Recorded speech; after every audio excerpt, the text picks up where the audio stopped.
Hello, friends. Happy Tuesday evening. It's very late, I know. I had some technical difficulties. I was looking for a dog, basically, because there's a dog in this act. I didn't find a dog, but I did find a better phone, which I won't use to make these films yet, because even more might go wrong. Nothing's gone wrong. I'm going to be using some props with this one as well, because there is a scene that I think is sort of prop comedy. It's a fun scene, apart from one line, which I've cut. That line is, "A Jew would have wept to have seen our parting." There is still racism in this act. We got through a whole act yesterday without any racism, though. Yes, so heads up, warnings about that. So the two gentlemen of Verona are Valentine and Proteus. An interesting name. Proteus is madly in love with Julia, who I think he barely knows, but that's the nature of these things. Valentine is going, "Oh, you're in love with a lady, that's stupid. I'm going off to seek my fortune." So he does. He's off to Milan. And then just as Proteus hears that Julia is madly in love with him back, as far as these things go, he gets told by his dad that he's going to be sent to join Valentine, because he should go and seek his fortune as well. And I think that's all you need to know. Oh, Milan, I think everyone in Milan is going to have an American accent, just to make the voices easier. Even later now, one other thing I realised while I'm editing, today I decided to just read it as dialogue from a book, if looking always at the camera whenever I'm looking up, basically, because I wasn't sure how much this was helping. Maybe it's making it better, I don't know. Any feedback is very welcome, comments below. That's how you do it. So late now. Okay. On we go. Ta-da! Act 2, Scene 1. Enter Valentine and Speed, offering Valentine a glove. "Sir, your glove?" "Not mine, my gloves are on." "Well, then this may be yours, for this is but one." "Let me see." "Aye, give it me, it's mine." Sweet ornament that decks a thing divine. Ah, Sylvia, Sylvia. "Madam Sylvia! Madam Sylvia!" "How now, sirrah? She's not within hearing, sir." "Why, sir, who bade you call her?" "Will you worship, sir, or else I mistook." "Well, you'll still be too forward, and yet I was last year for being too slow. Go to, sir, tell me. Do you know Madam Sylvia?" "She that your worship loves." "Why, how know you that I am in love?" "Marry, by these special marks. First, you have learnt, like Sir Proteus, to wreathe your arms like a malcontent, to relish a love song, like a robin redbreast, to walk alone, like one that had the pestilence, to sigh like a schoolboy that had lost his ABC, to weep like a young wench that had buried her grandam, to fast like one that takes diet, to watch like one that fears robbing, to speak pulling like a beggar at Hallowmass. You were wont, when you laughed, to crow like a cock, when you walked, to walk like one of the lions, when you fasted it was presently after dinner, when you looked sadly it was for want of money, and now you're metamorphosed with a mistress, that when I look on you I can hardly think you my master. And all these things are perceived in me. They are all perceived without ye. Without me, they cannot. Without you, nay, that's certain. For without you are so simple, none else would. But you are so without these follies that these follies are within you, and shine through you like the water in an urinal, that not an eye that sees you but is a physician to comment on your malady. But tell me, dost thou know my lady Sylvia, she that you gaze on so as she sits at supper? Hast thou observed that? Even she, I mean. Why, sir, I know her not. Dost thou know her by my gazing on her, and yet knowest her not? Is she not hard-favoured, sir? Not so fair, boy, as well-favoured. Sir, I know that well enough. What dost thou know? That she is not so fair as you well-favoured. I mean that her beauty is exquisite, but her favour infinite. Well, that's because the one is painted and the other out of all count. How painted and how out of all count? Marry, sir, so painted to make her fair that no man counts of her beauty. Well, how esteemest thou me? I account of her beauty. Ye never saw her since she was deformed. How long hath she been deformed? Ever since you loved her. Well, I have loved her ever since I saw her, and still I see her beautiful. If you love her, you cannot see. Why? Because love is blind. Oh, that you had mine eyes, or your own eyes had the lights they were wont to have when you chid at Sir Proteus for going ungartered. And what should I see then? Your own present folly and her passing deformity. For he, being in love, could not see to garter his hose, and you, being in love, cannot see to put on your hose. Belike, boy, then you are in love, for last morning you could not see to wipe my shoes. True, sir, I was in love for my bed. I thank you swinge me for my love, which makes me the bolder to chide you for yours. In conclusion, I stand affected to her. I would you were set, so your affection would cease. Last night, she enjoined me to write some lines to one she loves. And have you? I have. Are they not lamely writ? No, boy, but as well as I can do them. Oh, peace, here she comes.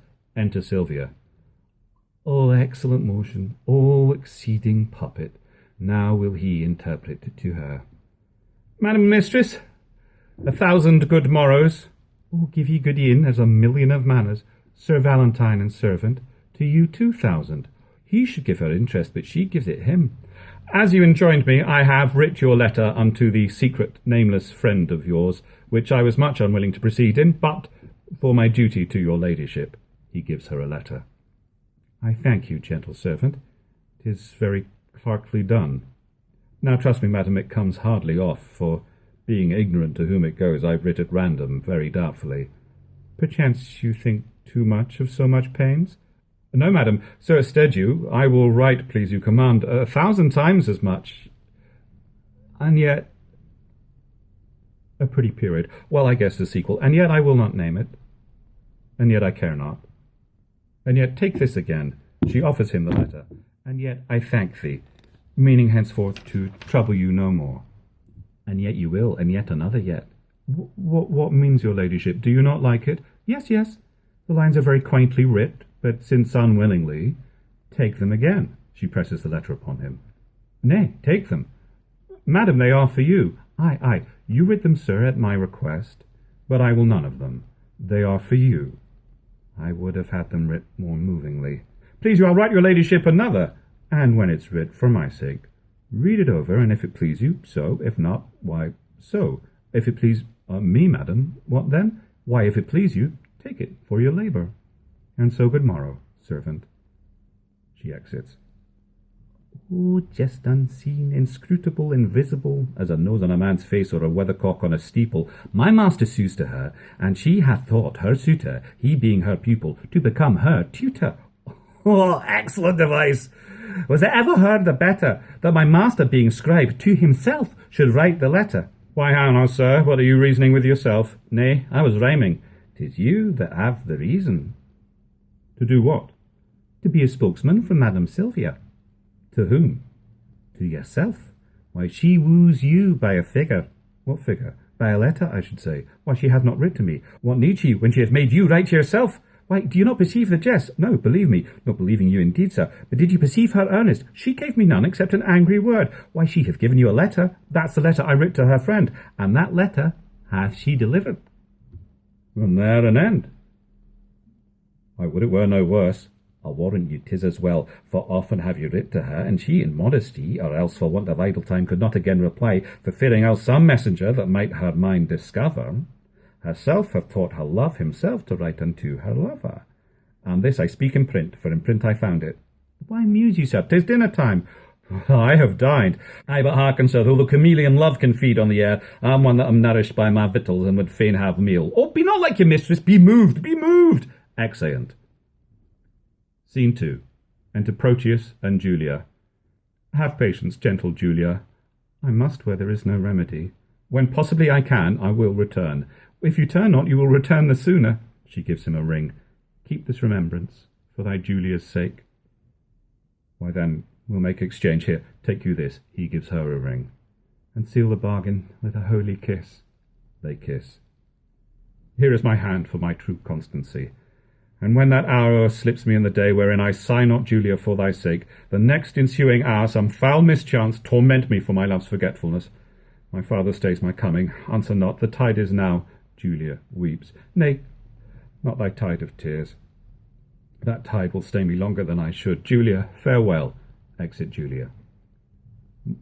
What, gone without a word? Ay, so true love should do. He cannot speak. For truth hath better deeds than words to grace it. Enter Panthino. Sir Proteus, you are stayed for. Go, I come.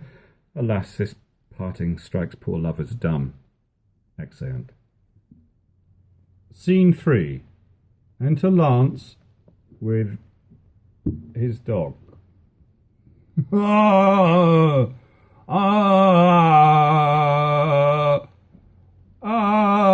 Nay, 'twill be this hour I have done weeping. All the kind of the lances of this very fault. I've received my proportion, like the prodigious sun, and I'm going with Sir Proteus to the Imperial's court. I think Crab, my dog, be the sourest natured dog that lives.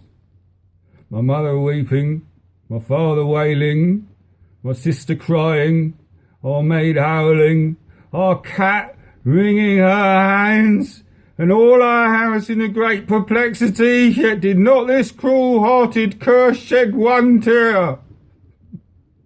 He's a stone, a very pebble stone, and has no more pity in him than a dog. Why, my grandam, having no eyes, look, you wept herself blind at my passing. Well, now I'll show you the manner of it.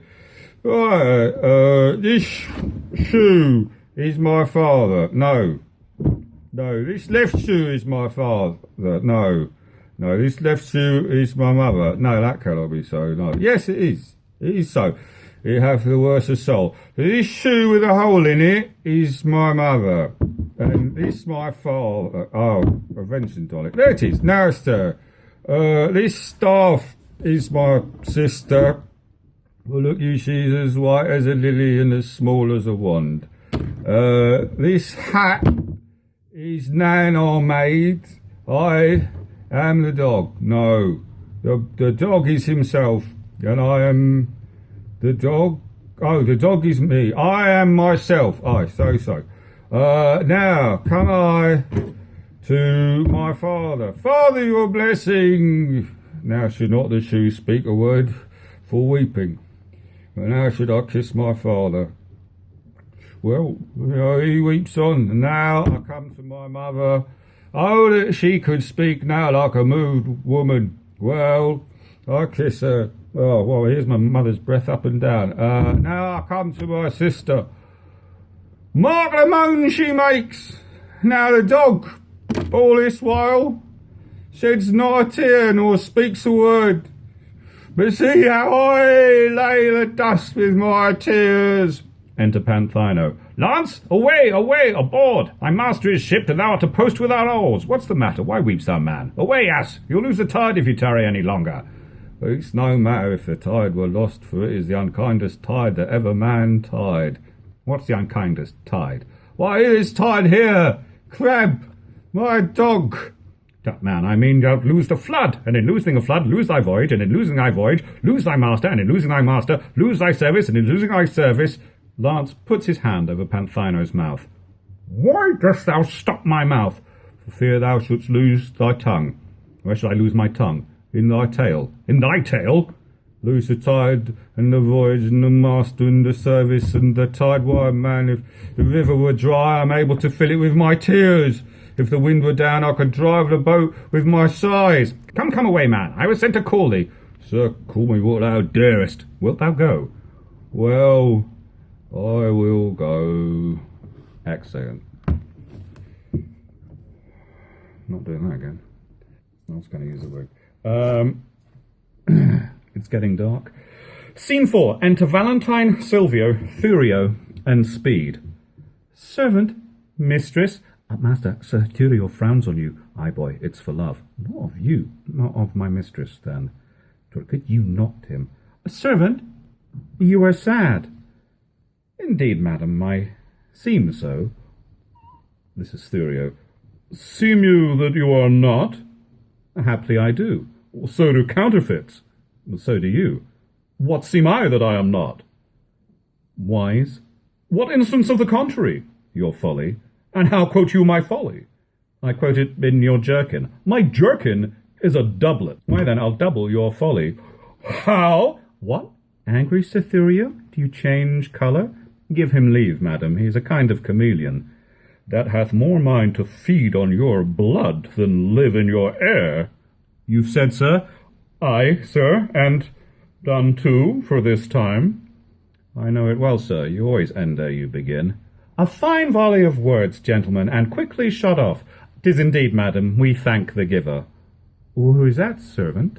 Yourself, sweet lady, for you gave the fire. Sir Thurio borrows his wit from your ladyship's looks, and spends what he borrows kindly in your company. Sir, if you spend word for word with me, I shall make your wit bankrupt. I know it well, sir. You have an exchequer of words, and I think no other treasure to give your followers, for it appears by their bare liveries that they live by your bare words. No more, gentlemen, no more. Ah, here comes my father.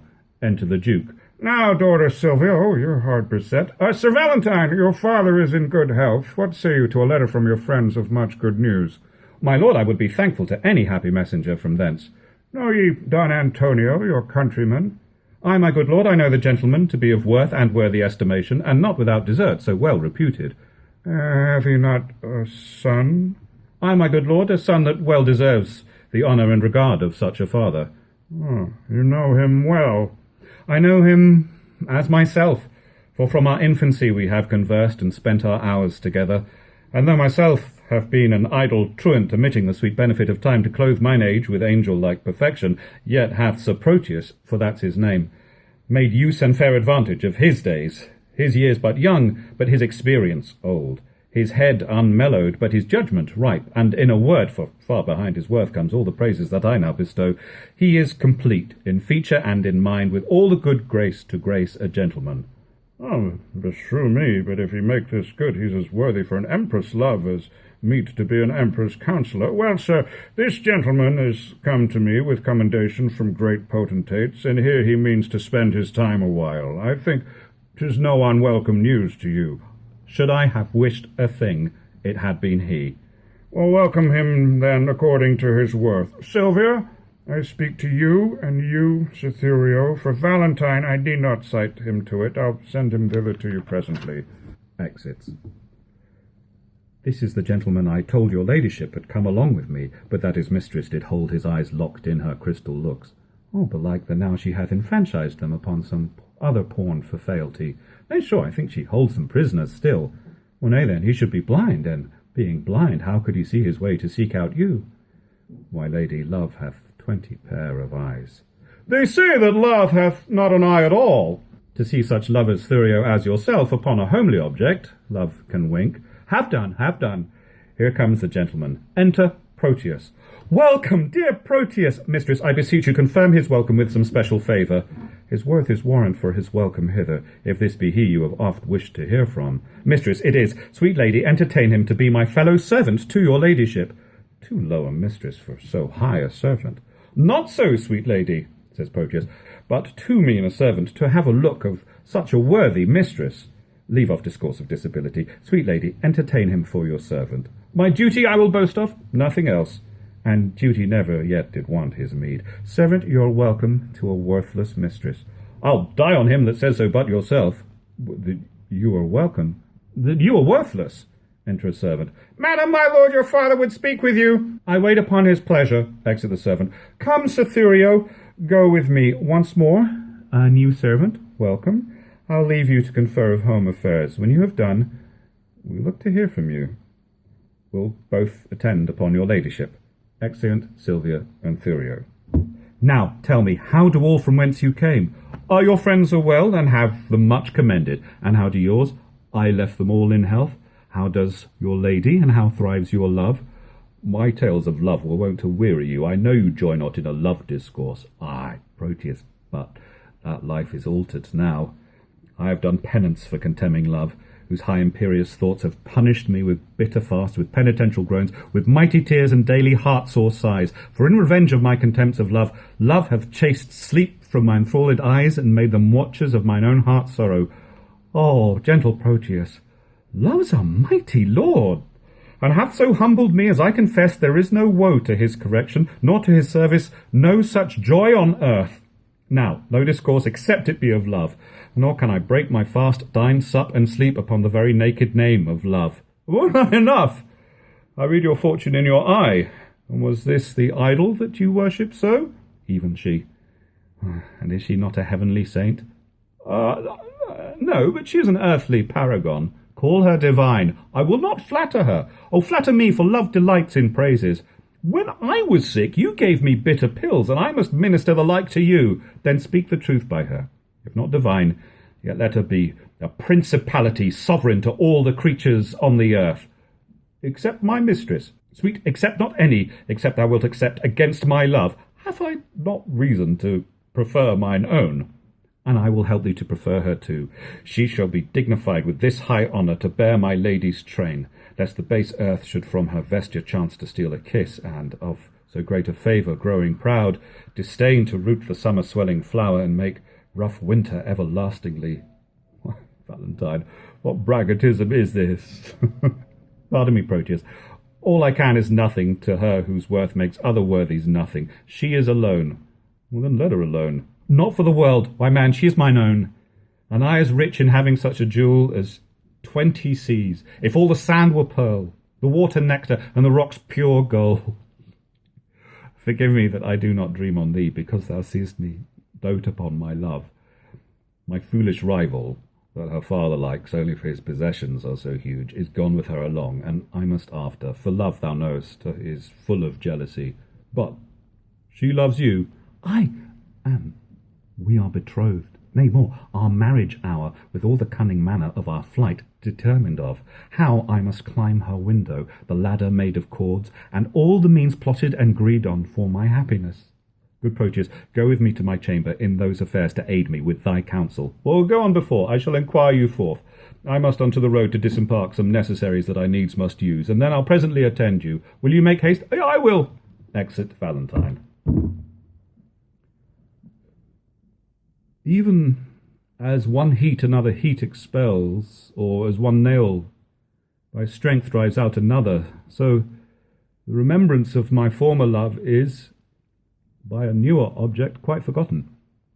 Is it mine eye or Valentine's praise, her true perfection, or my false transgression that makes me reasonless to reason thus? She is fair, and so is Julia that I love, that I did love. For now my love is thawed, which like a waxen image against a fire bears no impression of the thing it was. Methinks my zeal to Valentine is cold, and that I love him not, as I was wont. Oh, but I love his lady too much, and that's the reason I love him so little. How shall I dote on her with more advice, that thus without advice begin to love her? 'Tis but her picture I have yet beheld, and that hath dazzled my reason's light, but when I look on her perfections, there's no reason but I shall be blind. If I can check my erring love, I will. If not, to compass her I'll use my skill. Scene 5. Enter Speed and Lance with his dog Crab. Who's over there? Lance, by mine honesty, welcome to Milan. No, forswear not thyself, sweet youth, for I am not welcome. I reckon this always, that a man is never undone till he be hanged, nor never welcome to a place till some certain shot be paid and the hostess say welcome. Well, come on, you madcap. I'll to the alehouse with you presently, where for one shot of 5 pence thou shalt have 5,000 welcomes. But, sirrah, how did thy master part with Madam Julia? Marry, after they closed in earnest, they parted very fairly in jest. But shall she marry him? No. How then, shall he marry her? No, neither. What, are they broken? No, they're both as whole as a fish. Where then, how stands the matter with them? Marry, thus, well, it stands well with him, it stands well with her. What an ass art thou! I understand thee not. What a block art thou, that thou canst not? My staff understands me. What thou sayest? Ay, and what I do too, look there. I'll but lean, and my staff understands me. It stands under thee, indeed. Well, I stand under and understands all one. But tell me true, will it be a match? Ask my dog. If he says aye, it will. If he say no, it will. If he shake his tail and say nothing, it will. The conclusion is then that it will. Thou shalt never get such a secret from me, but by a parable. 'Tis well that I get it so. But, Lance, how sayest thou my master is become a notable lover? I never knew him otherwise. Then how? A notable lubber, as thou reportst him to be. Why, the horse and ass, thou mistakest me. What a fool, I meant not thee, I meant thy master. I tell thee, my master is become a hot lover. Well, I tell thee, I care not, though he burn himself in love. If thou wilt, go with me to the alehouse. If not, thou art an Hebrew, a Jew, and not worth the name of a Christian. Why, 'cause thou hast not so much charity in thee as to go to the hell with a Christian. Will thou go? At their service. Exeunt. Scene 2. Enter Proteus. To leave my Julia shall I be forsworn. To love fair Silvia shall I be forsworn. To wrong my friend I shall be much forsworn. And e'en that power which gave me first my oath provokes me to this threefold perjury. Love bade me swear, and love bids me forswear. O sweet suggesting love, if thou hast sinned, teach me thy tempted subject to excuse it. At first I did adore a twinkling star, but now I worship a celestial sun. Unheedful vows may heedfully be broken, and he wants wit that once resolved will to learn his wit to exchange the bad for better.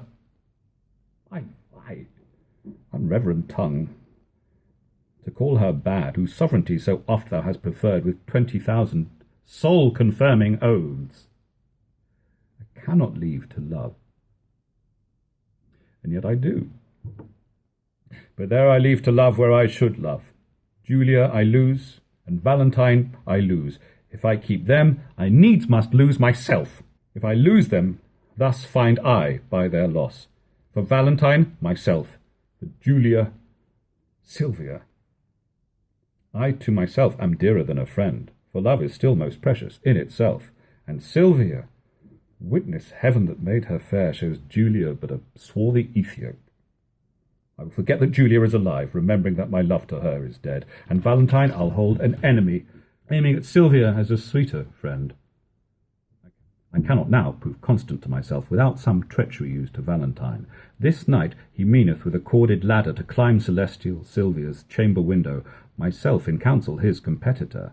Now presently I'll give her father notice of their disguising and pretended flight, who all enraged will banish Valentine. For Thurio he intends shall wed his daughter, but Valentine being gone, I'll quickly cross by some sly trick blunt Thurio's dull proceeding. Love, lend me wings to make my purpose swift, as thou hast lent me wit to plot this drift.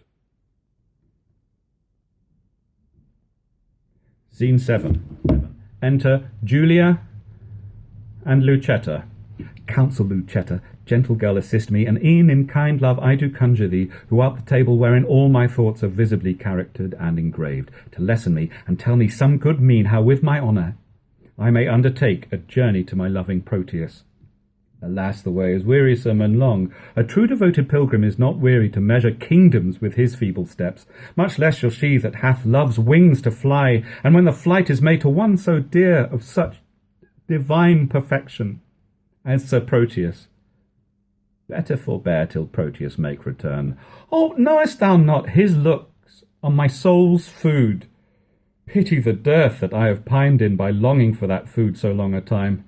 Didst thou but know the inly touch of love, thou wouldst as soon go kindle fire with snow as seek to quench the fire of love with words. I do not seek to quench your love's hot fire, but qualify the fire's extreme rage, lest it should burn above the bounds of reason. The more thou damn'st it up, the more it burns. The current that with gentle murmur glides, thou knowest, being stopped, impatiently doth rage. But when his fair course is not hindered, he makes sweet music with the enamelled stones, giving a gentle kiss to every sedge he overtaketh in his pilgrimage. And so by many winding nooks he strays with willing sport to the wild ocean. Then let me go, and hinder not my course. I'll be as patient as a gentle stream, and make a pastime of each weary step, till the last step have brought me to my love. And there I'll rest as after much turmoil a blessed soul doth in Elysium. But in what habit will you go along? Not like a woman, for I would prevent the loose encounters of lascivious men. Gentle Lucetta, fit me with such weeds as may beseem some well-reputed page. Why, then your ladyship must cut your hair. No, girl, I'll knit it up in silken strings with 20-odd conceited true love knots. To be fantastic may become a youth of greater time than I shall show to be. What fashion, madam, shall I make your breeches? That fits as well as... Tell me, good my lord, what compass will you wear your farthingale? Why, in what fashion thou best likes, Lucetta? You must needs have them with a codpiece, madam. Ow, Lucetta! That will be ill-favoured. A round hose, madam, now's not worth a pin unless you have a codpiece to stick pins in. Lucetta, as thou lovest me, let me have what thou thinkst meet and is most mannerly. But tell me, wench, how will the world repute me for undertaking so unstayed a journey? I fear me it will make me scandalized. If you think so, then stay at home, and go not. Nay, that I will not. Then never dream on infamy, but go. If Proteus like your journey when you come, no matter who's displeased when you are gone. I fear me he will scarce be pleased withal. This is the least, Lucetta, of my fear. 1,000 oaths, an ocean of his tears, and instances of infinite of love warrant me welcome to my Proteus. All these are servants to deceitful men, base men, that use them so to base effect, but truer stars did govern Proteus' birth. His words are bonds, his oaths are oracles, his love sincere, his thoughts immaculate, his tears pure messengers sent from his heart, as far from fraud as heaven from earth. Pray heaven he prove so when you come to him. Now, as thou lovest me, do him not that wrong to bear a hard opinion of his truth. Only deserve my love by loving him. And presently go with me to my chamber to take a note of what I stand in need of, to furnish me upon my longing journey. All that is mine I leave at thy dispose, my goods, my lands, my reputation. Only in lieu thereof dispatch me hence. Come, answer not, but do it presently. I am impatient of my tarriance. Exeunt. And that is the end of Act 2. Act 1 is there. Act 3, when it goes up, will be there. Sorry about all the racism. Thank you so much for watching. Thank you for everyone who's contributed and liked and subscribed and left something in the tip jar. I hope you're all doing tremendously. Bye-bye.